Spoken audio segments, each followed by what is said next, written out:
Finance with யூரா பார்த்துக்கிட்டு இருக்க வருங்கால கோடீஸ்வரர்கள் அனைவருக்கும் வணக்கம். இந்த வீடியோவில் எதை பற்றி பார்க்க போகிறோம் அப்படின்னா, போரிங் ஸ்டாக்ஸ், போரிங் செக்டார் அப்படின்னு சொல்லுவாங்க. சில செக்டார் வந்து பெரிய அளவில் பெர்ஃபார்ம் பண்ணாது, அது அப்படியே ஒரு பக்கமாக இருந்துகிட்டே இருக்கும். எதுக்கு இந்த கம்பெனிலாம் இருக்குது அப்படின்னு கூட சில நேரம் வந்து யோசிப்பாங்க. அந்த மாதிரி ஸ்டாக்ஸை வந்து பெரிய அளவில் க்ரோத் இல்லாமல் இருக்கக்கூடிய ஸ்டாக்ஸை போரிங் ஸ்டாக்ஸ் சொல்லுவாங்க. அந்த மாதிரி இண்டஸ்ட்ரியே போரிங் இண்டஸ்ட்ரி அப்படின்னு சொல்லுவாங்க. ஆனால் இன்றைக்கி நிலைமைக்கு பார்த்தீங்கன்னா, இந்த சில போரிங் செக்டார் வந்து நல்லா பெர்ஃபார்ம் பண்ண ஆரம்பிச்சிருக்கு, இல்லைனா பொட்டன்ஷியல் இருக்குது பெர்ஃபார்ம் பண்ணுறது அப்படிங்கிற மாதிரி தெரியுது.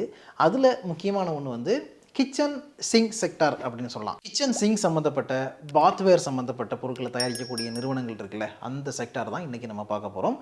ஏன் இந்த செக்டாரை பார்க்கணும் அப்படின்னா, அதுக்கு ஒரு முக்கியமான காரணம் இருக்குது. அதாவது இந்த செக்டார் எல்லாமே இந்தியன் ரியாலிட்டி செக்டாரோட அசோசியேட் ஆன செக்டார். அதாவது ரியல் எஸ்டேட் க்ரோ ஆகுதுன்னா இந்த செக்டார்லையுமே க்ரோ ஆகும். ஸோ இந்தியன் ரியல் எஸ்டேட் வந்து நல்லாவே க்ரோ ஆகிட்டு இருக்கு அப்படிங்கிறத வந்து நீங்கள் கண்கூட பார்க்கலாம். நிறைய பேர் வந்து வீடு வாங்குறாங்க, புதுசாக நிறைய காம்ப்ளெக்ஸ் எல்லாம் கட்டுறாங்க, ரீட்டெல்லாம் நல்லா க்ரோ ஆகுது அப்படிங்கிறதுனால அதுக்குள்ளே இருக்கக்கூடிய முக்கியமான ஒரு விஷயமா இது இருக்குது. ஸோ இதுவும் நல்ல க்ரோத்தில் இருக்கும், ஃபியூச்சரில் நல்லா க்ரோ ஆகும் அப்படிங்கிற ஒரு எக்ஸ்பெக்டேஷன்ஸ் இருக்குது. அதனால தான் இதை பார்க்க போகிறோம். ஓகே, இப்போ இந்தியன் ரியாலிட்டி செக்டார் எடுத்துக்கிட்டிங்கன்னா 2024 380 பில்லியனுக்கு மேலே இருக்குது அப்படின்னு வேல்யூ பண்ணாங்க. அண்ட் இதனுடைய க்ரோத் வந்து 16% மேலே இருக்கும் வருஷத்துக்கு. அதாவது சிஏஜிஆர் க்ரோத் 16% மேலே இருக்கும் அப்படின்னு எக்ஸ்பெக்டேஷன்ஸ் இருக்குது 2030 வரைக்கும். அப்போ 16% மேலே ஒரு செக்டார் க்ரோ ஆகுது அப்படின்னா, அது கூட சேர்ந்து க்ரோ ஆக போகிற ஒரு செக்டாராக இந்த kitchen sink and sanitary ware இது எல்லாமே இருக்குது. அதனால தான் இப்போ அதை பற்றி பார்க்க போகிறோம். ஸோ இதுக்குள்ளே எந்தெந்த கம்பெனிஸ்லாம் இருக்குது அப்படின்னு நம்ம திருவி தேடி பார்த்தோம்னா, மொத்தமாகவே ஒரு 4 கம்பெனி தான் தேருது.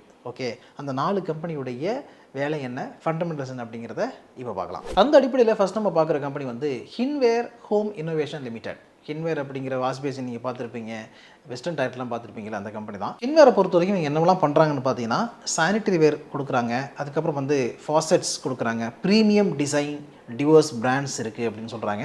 அண்ட் ஆல்சோ இந்த கம்பெனி வந்து சிபிவிசி பிவிசி பைப்ஸ் அண்ட் ஃபிட்டிங்ஸும் ப்ரொவைட் பண்ணுறாங்க. கிச்சன் சிம்னி, அதுக்கப்புறம் மாடர்ன் கிச்சன் அப்ளைன்சஸும் இவங்க கொடுக்குறாங்க. அடுத்த முக்கியமான விஷயம் என்னென்னா டைல்ஸ், அதாவது glazed, vitrified, ceramic, full body vitrified, இந்த மாதிரி டைல்ஸும் இவங்க கொடுக்குறாங்க. ஸோ ரியல் எஸ்டேட் அப்படின்னு வரும்பொழுது இந்த கம்பெனிக்கு இருக்கிற கிளைன் பேஸ் எப்படி இருக்குன்னு நம்ம பார்க்க வேண்டியிருக்கு. இந்த கிளைன் பேஸை வந்து நீங்கள் பாருங்கள், டிஎல்எஃப், அதானி, கவுண்ட்ரி, அதுக்கப்புறம் வந்து மேரியாட், இந்த மாதிரி நிறைய பெரிய பெரிய கிளைண்ட்ஸ் இந்த கம்பெனிக்கு இருக்கிறாங்க. இந்த கம்பெனியுடைய பிஸ்னஸை 3 செக்மெண்ட்டாக நம்ம பிரிக்கலாம். ஒன்று வந்து பாத்வேர், அடுத்தது பிளாஸ்டிக் பைப்ஸ் அண்ட் ஃபிட்டிங்ஸ், அதுக்கப்புறம் கன்சியூமர் ப்ராடக்ட். 2026 உடைய ரெவன்யூ மிக்ஸ் நம்ம பார்த்தோம்னா 59% பாத்வேராக இருக்குது, 29% பிளாஸ்டிக்ஸ் பைப்ஸ் அண்ட் ஃபிட்டிங்ஸாக இருக்குது, 12% கன்சியூமர் ப்ராடக்ட்ஸாக இருக்குது. கன்சாலிடேட்டட் Q2 ரிசல்ட் எப்படி இருக்குன்னு பார்த்தீங்கன்னா 676 கோடி ரெவன்யூ பார்த்துருக்காங்க. எபிட்டா 60 கோடியாக இருக்குது. எபிட்டா மார்ஜின் 9% வச்சுருக்காங்க. இந்த கம்பெனியுடைய ப்ராஃபிட் பார்த்தீங்கன்னா 5.04 crore இருக்குது. அடுத்ததான் நம்ம பார்க்குற கம்பெனி செரா சானிட்டரி வேர். இந்த கம்பெனியுடைய விளம்பரத்தை நீங்கள் அடிக்கடி விஜய் டிவியில் பார்த்துருக்கலாம். செரா வழங்கும் அது இது எது அப்படின்னு கோபி நாயர் படிப்பார்ல, அந்த கம்பெனி தான். இந்த கம்பெனியுடைய ப்ராடக்ட்டை நிறைய இடங்களில் நீங்கள் வந்து பார்த்துருக்கலாம். ஓகேவா?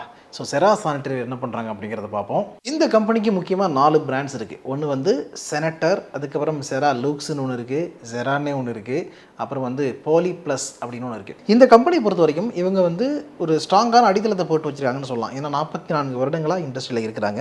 6000க்கும் மேற்பட்ட டீலர்ஸ் இந்த கம்பெனிக்கு இருக்கிறாங்க. அண்ட் 25,000க்கும் மேற்பட்ட ரிட்டைலர்ஸ் இந்த கம்பெனிக்கு இருக்கிறாங்க. டோட்டலாக 1800க்கும் மேற்பட்ட பிராண்ட் ஸ்டோர்ஸ் இருக்குது. அதுக்கப்புறம் நிறைய எக்ஸ்பீரியன்ஸ் சென்டர்ஸும் இங்கே வச்சுருக்காங்க. அண்ட் முக்கியமான விஷயம் என்னென்னா, இந்த கம்பெனி வந்து டீசெண்டான டிவிடெண்ட் கொடுப்பாங்க. இப்போ ஃபைனல் டிவிடெண்டாக 65 ரூபா கொடுத்தாங்க 2025க்கு. இந்த மாதிரி அப்பப்போ டிவிடெண்ட் கொடுக்குற ஒரு கம்பெனி.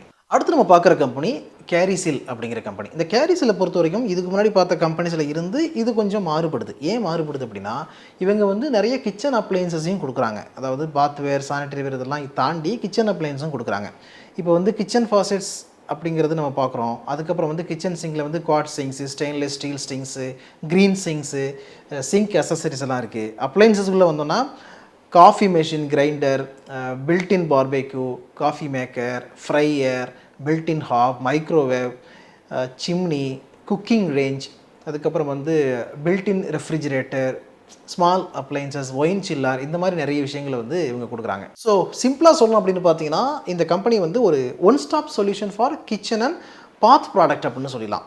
ஏன்னா எல்லாமே அதுக்குள்ளே அடங்கிடுதுங்கிறதுனால. இந்த கம்பெனிக்கு 3 சப்சிடரிஸ் இருக்குது. கேரிசில் ப்ராடக்ட் லிமிடெட், அதுக்கப்புறம் Carysil surfaces limited and United granite LLC. இந்த 3 கம்பெனிஸும் யூரோப்பியன் கண்ட்ரீஸில் முக்கியமான பிளேஸாக இருக்காங்க. இந்த கம்பெனியுடைய ரெவன்யூ பிரேக் எப்படி இருக்குன்னு பார்த்தோம்னா, ஜியோகிராஃபிக்கல் வைஸ் நம்ம பார்க்கும்போது அமெரிக்காவில் இருந்து 2026 Q2ல 24.5% வந்திருக்கு. அடுத்தது யூகேல இருந்து 34.3% வந்திருக்கு. இவங்களுக்கு வந்து எக்ஸ்போர்ட் ரெவன்யூ அதிகம். அதுக்கப்புறம் இந்தியாவுடைய கான்ட்ரிபியூஷன் 19.8% இருக்கு. யூரோப்புடைய கான்ட்ரிபியூஷன் 13.1% இருக்கு. ரெஸ்ட் ஆஃப் த வேர்ல்டு 8.3 அப்படின்னு கொடுத்துருக்காங்க. இதில் லாஸ்ட் இயர் Q2ல இருந்து இந்த Q2க்கு நீங்கள் கம்பேர் பண்ணி பார்த்தீங்கன்னா அமெரிக்காவுடைய ரெவன்யூ வந்து இன்க்ரீஸ் ஆயிருக்கு. 19.2ல இருந்து 24.5 இன்க்ரீஸ் ஆயிருக்கு. அடுத்தது யூகேவுடைய ரெவன்யூ 43.4லேருந்து 34.3 குறைஞ்சிருக்கு. இந்தியாவுடைய ரெவன்யூ வந்து 19.1லேருந்து 19.8 ஸ்லைட்டாக இம்ப்ரூவ் ஆயிருக்கு. யூரோப் எடுத்துக்கிட்டோம்னா 14.4லேருந்து 13.1 குறைஞ்சிருக்கு. ரெஸ்ட் ஆஃப் த வேர்ல்டு 3.9லேருந்து 8.3 இன்க்ரீஸ் ஆயிருக்கு. அடுத்து நம்ம பார்க்க போகிற கம்பெனி ஜிண்டால் ஸ்டெயின்லெஸ். இப்போ பார்த்த கம்பெனிக்கும் ஜிண்டால் ஸ்டெயின்லெஸுக்கும் சம்மந்தம் இருக்கா அப்படின்னு கேட்டிங்கன்னா நிச்சயமாக சம்மந்தம் இருக்குது. ஏன்னா இது வரைக்கும் பார்த்தது எல்லாமே வந்து கிச்சன் சிங்க்கு, பாத்டப்பு, இந்த மாதிரி சானிட்டரி வேரில் இருக்கக்கூடிய கம்பெனிஸ் தான் நம்ம பார்த்தோம். ஆனால் ஜிண்டால் ஸ்டெயின்லெஸை பொறுத்த வரைக்கும் இது முழுக்க முழுக்க அந்த ப்ராடக்ட் தயாரிக்கிற கம்பெனியான்னு கேட்டிங்கன்னா கிடையாது. ஏன்னா இவங்க வந்து ஸ்டெயின்லெஸ் ஸ்டீலில் தான் இருக்கிறாங்க. இருந்தாலும் கிச்சன் சிங்க்கும் இந்த கம்பெனி தயாரிக்கிறாங்க அப்படிங்கிறதுனால இதை நம்ம உள்ள ஆட் பண்ணுறோம். ஆனால் இந்த கம்பெனியுடைய மற்ற செக்மெண்ட் அப்படிங்கிறது ரொம்ப பெருசு. குளோபல் ஸ்டெயின்லெஸ்ஸுடைய கன்சப்ஷன் நம்ம பார்த்தோம்னா 52 மில்லியன் டன் பெர் ஆனமாக இருக்குது. இதே வந்து நம்ம அப்படியே இந்தியாவுக்கு எடுத்து வரும்பொழுது அது 4.8 இருக்குது. 2030ல் ஸ்டெயின்லெஸ் ஸ்டீலுடைய கன்சப்ஷன் வந்து இந்தியாவுடையது 7.4 இன்க்ரீஸ் ஆகும் அப்படின்னும், குளோபலி அதனுடைய growth 63 மில்லியன் டன் பெர் ஆனமாக இன்க்ரீஸ் ஆகும் அப்படின்னும் ப்ரொஜெக்ட் பண்ணுறாங்க. அடுத்தது ஜிண்டால் ஸ்டெயின்லெஸ் உடைய இன்னொரு முக்கியமான விஷயம் என்னென்னு பார்த்தீங்கன்னா, குளோபல் பிளேயராக இருப்பாங்கல்ல இந்த ஸ்டெயின்லெஸில், அதில் வந்து ஒரு முக்கியமான கம்பெனியாக இருக்கிறாங்க. ஃபர்ஸ்ட் இடத்துல வந்து சிங்ஷான் அப்படிங்கிற ஒரு கம்பெனி இருக்குது. அதுக்கப்புறம் வந்து ஜியாங்ஸு டெலாங் அப்படிங்கிற கம்பெனி இருக்குது. டிஸ்கோ கம்பெனிஸ்லாம் இருக்குது. இதில் 8வது இடத்துல இருக்கிற கம்பெனி இந்தியாவுடைய ஜிண்டால் ஸ்டெயின்லெஸ் கம்பெனி. ஓகேவா? இது வந்து பெருமை செய்யக்கூடிய ஒரு விஷயம். இந்த கம்பெனியுடைய ப்ராடக்ட் செக்மெண்ட்டை பொறுத்த வரைக்கும் ஆட்டோமொபைல், ரயில்வே, டிரான்ஸ்போர்ட் அப்படின்னு ஒரு செக்மெண்ட் ஒதுக்கலாம். அடுத்தது ப்ராசஸ் அண்ட் இன்ஜினியரிங். ஓகேவா? அதுக்கப்புறம் ஆர்கிடெக்சர், பில்டிங், கன்ஸ்ட்ரக்ஷன், ஃபைனலாக கன்சியூமர் டியூரபிள், வாஷிங் மிஷினில் இருந்து கிச்சன் சிங்கில் இருந்து எல்லாத்துக்குமே இந்த கம்பெனியுடைய ஸ்டெயின்லெஸ் ஸ்டீல் தேவைப்படுது. அண்ட் இதையும் தாண்டி ஜிண்டால் ஸ்டெயின்லெஸை பற்றி பேசுகிறதுக்கான இன்னொரு காரணம் என்னென்னா, இவங்க கொடுக்கக்கூடிய ஸ்டெயின்லெஸ் ஸ்டீல் மெட்டீரியல், அதாவது SS304 அப்படின்னு சொல்லுவாங்க. இந்த SS304ங்கிறது வந்து ரொம்ப நாளைக்கு உழைக்கக்கூடிய, டியூரபிலிட்டி அதிகமாக இருக்கக்கூடிய ஒரு குவாலிட்டி மெட்டீரியலாம். இந்த மெட்டீரியலை வேறு எந்த கம்பெனியும் தயாரிக்கலை. ஆக்சுவலாக டாடா ஸ்டீல்லாம் தயாரிக்கிறாங்க. டாடா ஸ்டீலுக்குள்ளே அது இருக்குது. ஆனால் டாடா ஸ்டீல் வந்து அவங்க ஃபினிஷ்டு ப்ராடக்ட்டு கொடுக்கல. அவங்க வந்து ரா மெட்டீரியலாக தான் கொடுப்பாங்க. இந்த ஜிண்டால் ஸ்டெயின்லெஸ் வந்து ஃபினிஷ்டு ப்ராடக்டாக கொடுக்கறதுனால அவங்ககிட்டருந்து வாஷிங் மிஷினோ ஒரு கிச்சன் சிங்கோ கிடைக்குது, அந்த ஸ்டீலில் கிடைக்குது அப்படிங்கிறது இதில் அடிஷ்னலாக நம்ம வந்து தெரிஞ்சிக்க வேண்டிய விஷயம். 2023 கணக்குப்படி பார்த்தீங்கன்னா இந்த கன்சியூமர் டியூரபிள் இண்டஸ்ட்ரிக்கு தேவைப்படக்கூடிய ஸ்டெயின்லெஸ் அப்படிங்கிறது 43% இருக்குது. அதாவது ஓவராலாக இந்தியாவுடைய ஸ்டெயின்லெஸ் ஸ்டீல் இண்டஸ்ட்ரியில் 43% ஸ்டெயின்லெஸ் ஸ்டீல் எதுக்கு போகுதுன்னு பார்த்தீங்கன்னா இதுக்கு தான், கன்சியூமர் டியூரபிளுக்கு போகுது. இதை பேஸ் பண்ணி அப்படியே வரும்பொழுது இப்போ ஜிண்டால் ப்ரொடியூஸ் பண்ணக்கூடிய ஸ்டெயின்லெஸ் ஸ்டீலில் 20% கன்சியூமர் டியூரபிளுக்கு போகுது. அதனால தான் நம்ம இது என்ன பண்ணுறோம், இந்த கம்பெனியை வந்து அப்படியே கிச்சன் சானிட்டரி வரைக்கும் எடுத்துகிட்டு வரோம். மற்றபடி இந்த கம்பெனியுடைய ப்ராடக்ட்டுக்காக உலகம் முழுக்க பல கிளைண்ட்ஸ் இருக்காங்க அப்படிங்கிறத வந்து நீங்கள் சர்ச் பண்ணி பார்த்துக்கலாம். இல்லைனா இந்த மேப்பை பார்த்தீங்கன்னா உங்களுக்கு தெரியும், எல்லா இடத்துலையுமே வச்சுருக்காங்க. ஓகே, இப்போ நம்ம ஒவ்வொரு கம்பெனியுடைய பெர்ஃபார்மன்ஸ் எப்படி இருந்துச்சு அண்ட் ஃபண்டமெண்டல்ஸ் எப்படிங்கிறத பார்ப்போம். ஃபஸ்ட்டு நம்ம பார்க்குறது Hindware home innovation. Market gap வந்து 2700 கோடிக்கு மேலே இருக்குது. ஸ்டாக்குடைய ROC வந்து 3.6, ROE 6.4 மைனஸில் போயிருக்கு. ஃப்ரீ கேஷ் ஃப்ளோ 5 கோடிக்கு மேலே மைனஸில் இருக்குது. டெட் ஈக்விட்டி ரேஷியோ 1.21 இருக்குது. அதுக்கப்புறம் இந்த கம்பெனியுடைய ரிசர்வ்ஸ் வந்து 737 கோடி வச்சுருக்காங்க. ஃபேஸ் வேல்யூ 2 ரூபான்னு கொடுத்துருக்காங்க. அண்ட் ஷேர் ஹோல்டிங் பேட்டர்ன் பார்த்தீங்கன்னா ப்ரொமோட்டர் ஹோல்டிங் 52க்கு மேலே இருக்குது. FIS உடைய ஹோல்டிங் 3.16 இருக்குது. DS உடைய ஹோல்டிங் 6.3 இருக்குது. ரிட்டைல் ஹோல்டிங் 37க்கு மேலே இருக்குது. இந்த கம்பெனியுடைய ப்ராஃபிட் பார்த்தீங்கன்னா ரீசன்ட் குவார்ட்டர் நல்லா இல்லை, எல்லாமே நெகட்டிவாக போயிருக்கு. ஜூன் 2024 இருந்து இவங்க வந்து நெகட்டிவ் ப்ராஃபிட் தான் காமிச்சிருக்காங்க. இப்போ தான் பாசிட்டிவாக திரும்பி இருக்கிறாங்க. அடுத்தது செரா சானிட்டரி வேர் பார்த்தீங்கன்னா 7000 கோடிக்கு மேலே மார்க்கெட்டுக்கு வச்சிருக்கிற கம்பெனி. கரண்ட் ப்ரைஸ் வந்து 5400 ரூபாய்க்கு மேலே ட்ரேட் ஆகிட்டு இருக்கு. அதிகபட்சமாக போனது 52 வாரங்களில் 8000 வரைக்கும் போயிருக்கு. இறங்கினது 5000 வரைக்கும் இறங்கியிருக்கு. ஓகே, இப்போ வந்து அந்த லோவஸ்ட் ப்ரைஸில் இருந்து கொஞ்சம் அப்படியே மேலே போயிருக்கு. ஓகேவா? ஸ்டாக்குடைய பி ரேஷியோ 30க்கு மேலே இருக்குது. இண்டஸ்ட்ரி பியும் 30 அந்த ரேஞ்சில் தான் இருக்குது. ROCE 22க்கு மேலே இருக்குது. ROE 18க்கு மேலே இருக்குது. ரெண்டுமே டீசெண்டாக இருக்குது. டெட் ஈக்விட்டி ரேஷியோ 0.04, ரொம்ப ரொம்ப ரொம்ப கடன் கம்மியாக இருக்கிற கம்பெனி. அதுக்கப்புறம் ஃப்ரீ கேஷ் ஃப்ளோ 88 கோடிக்கு மேலே வச்சிருக்காங்க.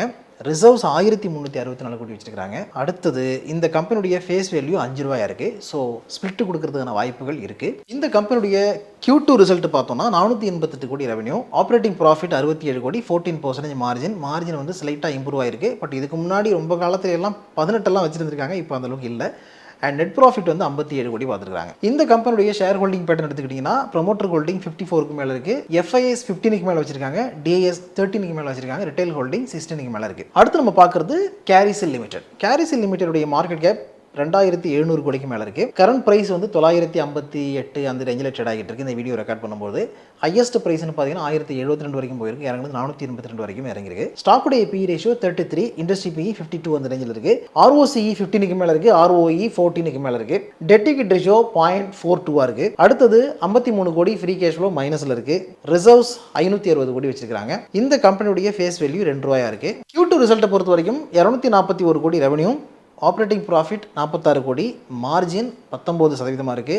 அண்ட் நெட் ப்ராஃபிட் 27 கோடி. Share holding pattern promoter holding 41க்கு மேலே இருக்குது, FIS 1.4 வச்சிருக்காங்க, DIS 11.3 வச்சிருக்காங்க, ரிட்டைல் ஹோல்டிங் 45க்கு மேலே இருக்குது. ஃபைனலாக நம்ம பார்க்குறது ஜிண்டால் ஸ்டெயின்லெஸ். ஜிண்டால் ஸ்டெயின்லெஸ்டைய மார்க்கெட்டுக்கு வந்து 60,000 கோடிக்கு மேலே இருக்குது. ஸ்டாக்குடைய PE ரேஷியோ 22, இண்டஸ்ட்ரி PE 22.